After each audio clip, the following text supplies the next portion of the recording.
Raptors roll into Milwaukee fresh off of the win yesterday at MSG. No Giannis, no Middleton, but the Raptors could still not get this one done in a very entertaining game and lose 130 to 122. Let's break it all down for you in tonight's post-game show.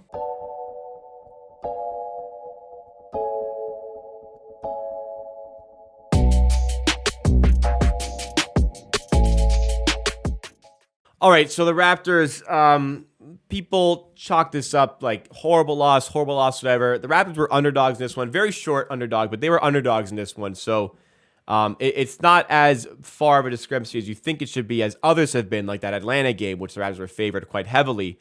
But still, there was a big opportunity for this team to get a win. And, in this season where we need as many wins as possible if they want to have any chance at really competing this season, this was one where the Raptors team, I think they will look back on this one a little bit regrettably, because there was a big opportunity to take this one.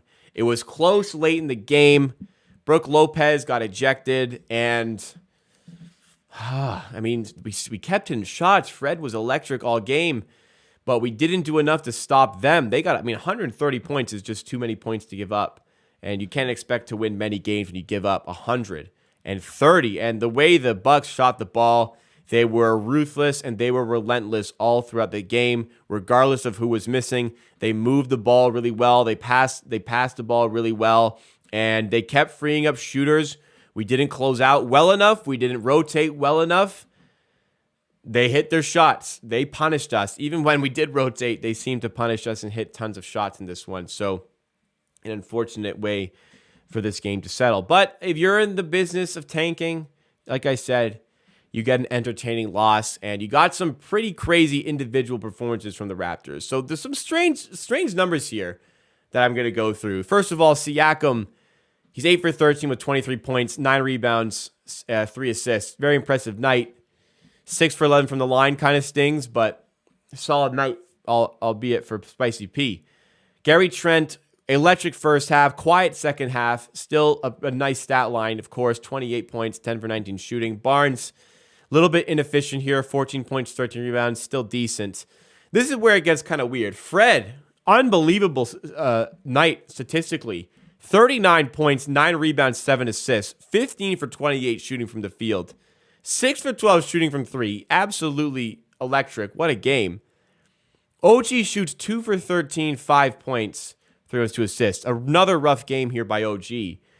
Somehow, OG's +4 and Fred is -23. So Fred is -23. Siakam's -15. OG, who didn't even play well, goes +4.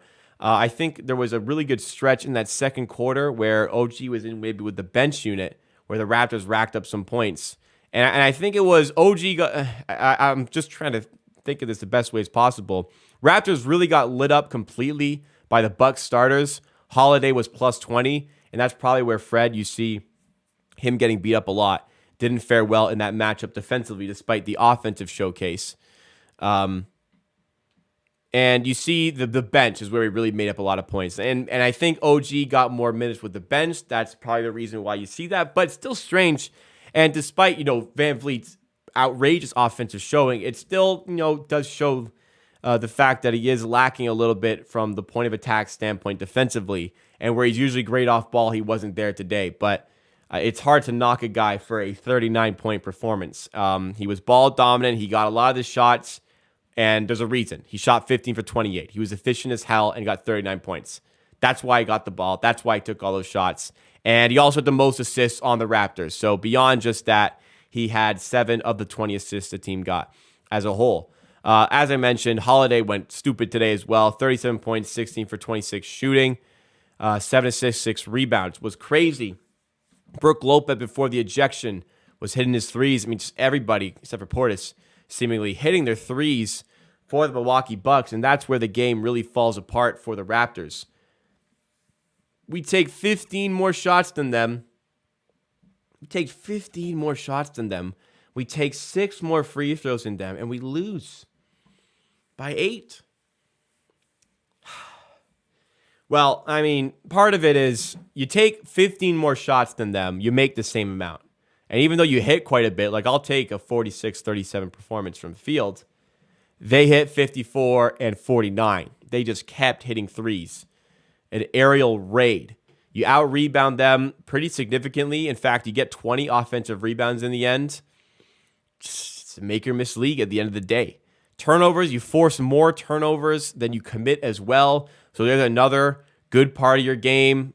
It straight up comes down to making and missing shots. They make more shots, or they make the same amount. They make a better percentage of their shots. And the line, the free throws really cost us here. I don't want to be the high school coach that does the math like this, but for simplicity's sake, we lose by 8. We missed 10 free throws. They missed 2.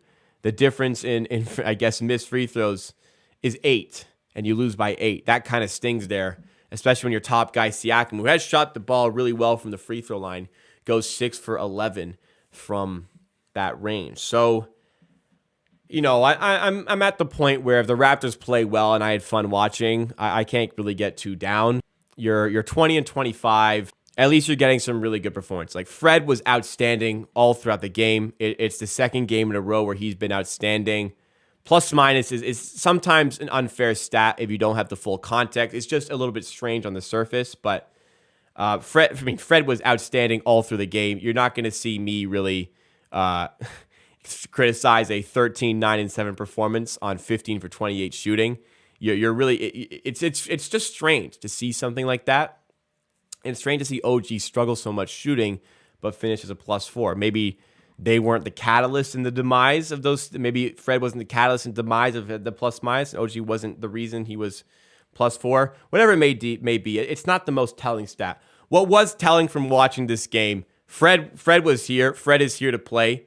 And whether you want him traded or want him here, him playing well doesn't do anything negative. It either boosts his trade value or you have a better player for your team.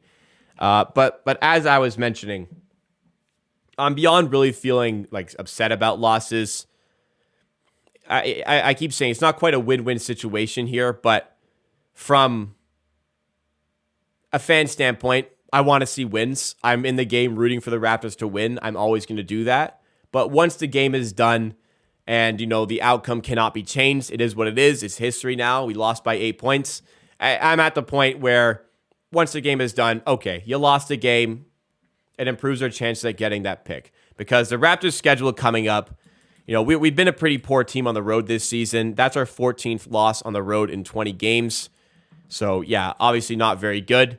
We have a tough road stretch coming up. We're back at home for the next games, but we have a West Coast road trip to finish off and start the month. Finish off the month and start the new one. I'll pull it up for you guys here. So next one on the road Thursday at Timberwolves. Then you're at home hosting the Celtics, hosting the Knicks, and then that dreaded West Coast road trip begins. Kings, Warriors, Blazers, Suns, Jazz, Rockets, Grizzlies, all on the road. People continue to ask when the Raps are going to make a trade, why they haven't made a trade. This is what they're waiting for. They're going to see what this team looks like after this road trip. I cannot really see us coming out of these 10 games with more than 5 wins. So, like, best case, you win 7. You're still 3 games back of 500 at the trade deadline. I can't see the front office making the win now trades. I see it going in the other direction. I don't think it's really up for debate what the front office sees. They see the issue. The roster construction is not quite here, but I think like Fred playing the way he did, Gary playing the way he did, Siakam playing the way he did, I think it continues to showcase that overall top-heavy talent is not the problem.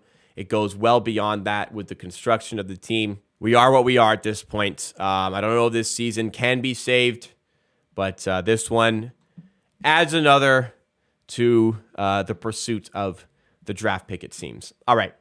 That is it from me for today. If you guys enjoyed the content, please make sure you are subscribed to the channel for more Raptors content just like this. We do it for virtually every single Raptors game. However, this weekend I'm going to be on vacation in Las Vegas. No streams for the Saturday or Sunday game or post-game shows. But we'll be back for more beyond that. And hope you guys, if you enjoyed the content, please make sure you smash that like button to support the channel. And I'll see you again next time as the Raptors play the Timberwolves on Thursday.